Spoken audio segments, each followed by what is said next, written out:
Mirza television కి స్వాగతం. తలార్ రంగయ్య గారు ఏదో ప్రైవేట్ కార్యక్రమంలో భాగంగా కుందుర్తి మండలానికి పోయి చుట్టూ వచ్చే ఆయన మా ఎమ్మెల్యే మీద విమర్శలు చేయడం జరిగింది. ఆయన సభ్యత సంస్కారంలో లేకోకుండా 45 ఏళ్ళు రాజకీయ జీవితంలో ఆయన జీవితమే 45 ఏళ్ళు గడుపుతున్నాడు మా ప్రస్తుత ముఖ్యమంత్రి గారు. ఒక ముఖ్యమంత్రిని ఏకవచనంతో ఎమ్మెల్యే అని సంబోధిస్తాడు. ఆయన మామూలుగా ఎడ్యుకేటెడ్ ఒక ఎంప్లాయీ గ్రూప్ అనే ఉద్యోగస్తుడు ఒక ముఖ్యమంత్రిని ఎలా సంబోధించాలన్నది కూడా ఆయన తెలియకుండా అజ్ఞానిగా ఏడో మామూలుగా గొర్రెలు కాసే గొర్రెల కాపులు కూడా సాయంత్రం వస్తానే తన గొర్రెలు ఎన్ని ఉండే మందులో ఏమైనా తప్పైనామని లెక్క చూసుకుంటాడు. ఈయన ఇంత ఎడ్యుకేటెడ్ అయ్యి అందరినీవా కాలువ గురించి గత ప్రభుత్వంలో జగన్ ముఖ్యమంత్రిగా ఉన్నప్పుడు ఒక్క గంపి మట్టైన ఏడన వేసినారు.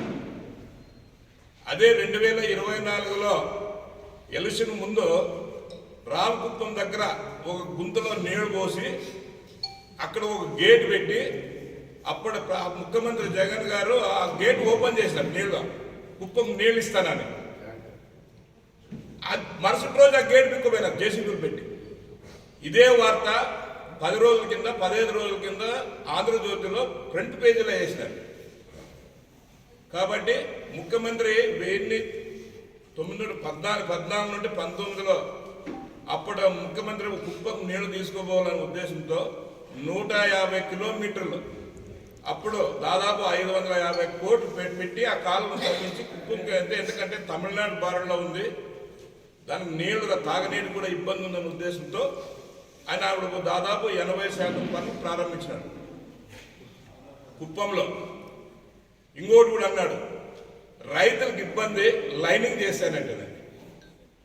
లైనింగ్ చేయాలంటే ఈడు మాల్యవంతం నుండి రామకుప్పం వరకు నీళ్లు పోవాలంటే దాదాపు 750 కిలోమీటర్లు పోవాలా. అంత లాంగ్ పరిగే నీళ్లు పారే నీళ్లు మాల్యవంతంలో దాదాపు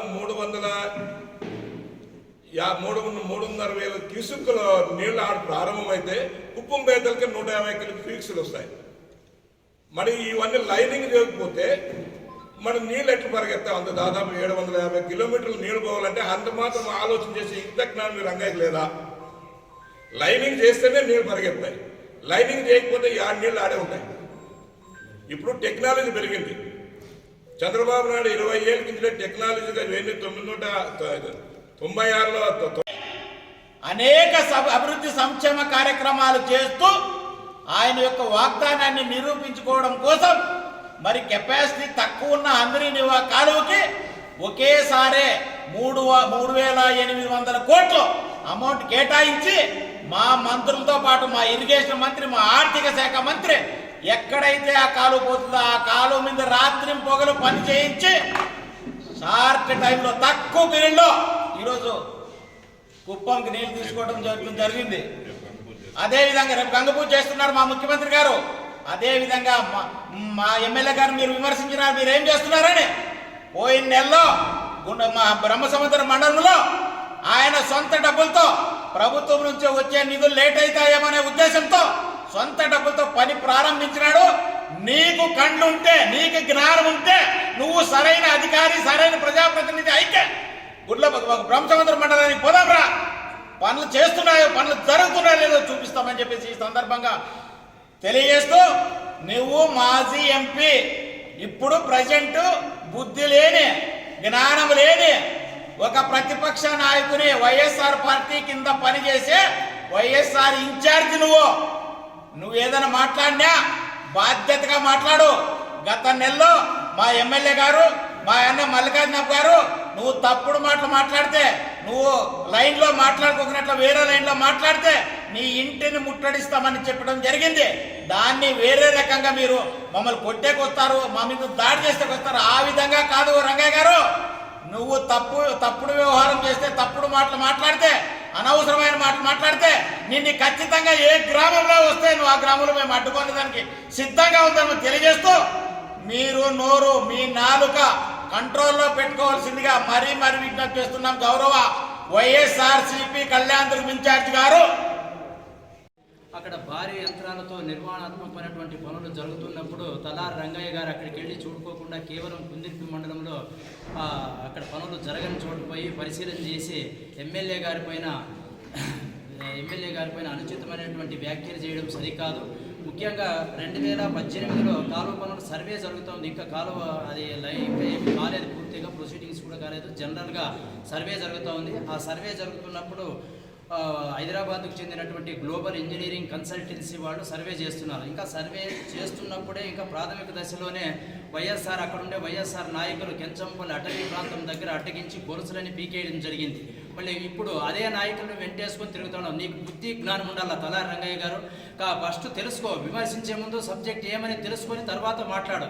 ఈ ప్రాజెక్టు ప్రజల చేతికి అందుతుంది. తర్వాత మాకు వైఎస్ఆర్సీపీకి ఇక్కడ పుట్టగతులు ఉండవు. ఈ నియోజకవర్గంలో మేము ప్రజల్లోకి వెళ్ళలేము, కార్యకర్తలను అసలు మాట్లాడించలేము అనే ఉద్దేశంతో నువ్వు ఆ దురుద్దేశంతో ఇప్పుడు వాళ్ళ దగ్గరికి పోయి నక్క వినయాలు నటిస్తూ నువ్వు కార్యకర్తలు వెంటేసుకొని తిరుగుతున్నావు. కాబట్టి ఇది నీకు ఒక group 1 officer public service commission నువ్వు అది ఏ విధంగా నెక్కుకొచ్చినావో తెలియదు. కానీ నువ్వు ఈ విధంగా చౌకబారు విమర్శలు చేయడం అయితే మంచిది కాదు. ఇప్పటికైనా బుద్ధి జ్ఞానం తెచ్చుకోవాలని ఈ సందర్భంగా నీకు హెచ్చరిస్తున్నాం. ప్రభుత్వం అధికారంలోకి వచ్చిన తర్వాత సంక్షేమ పథకాలతో పాటు అనేక విధాలుగా అభివృద్ధి చేస్తూ ముందుకు సాగుతున్నాడు చంద్రబాబు నాయుడు గారు. అదేవిధంగా మొన్న చిత్తూరు జిల్లాలోని కుప్పం ప్రాంతానికి కృష్ణా జలాలు తొందరగా తీసుకురావడం జరిగింది. దాన్ని చూసి ఓర్చుకోలేనటువంటి వైఎస్ఆర్ కాంగ్రెస్ పార్టీ నాయకులు నేతలందరూ కూడా ఈరోజు ఇంత తొందరగా కృష్ణా జలాలు తీసుకొస్తే 5 సంవత్సరాల్లో ఎంత అభివృద్ధి చేస్తారు, మా పార్టీకి ఉన్నుకుంటుందా లేదా అనుమానంతో బయటకు వచ్చి ఈరోజు రకరకాలుగా మాట్లాడుతున్నారు.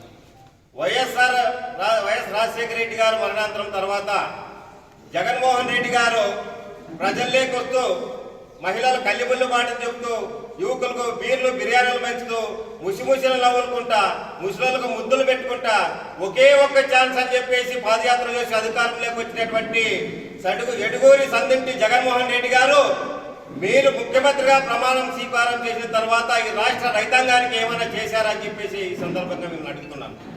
రైతులు పండించిన ధాన్యాన్ని వర్షాకాలంలో తడిచిపోకుండా ప్యాక్ హౌస్ ఇచ్చేవారు.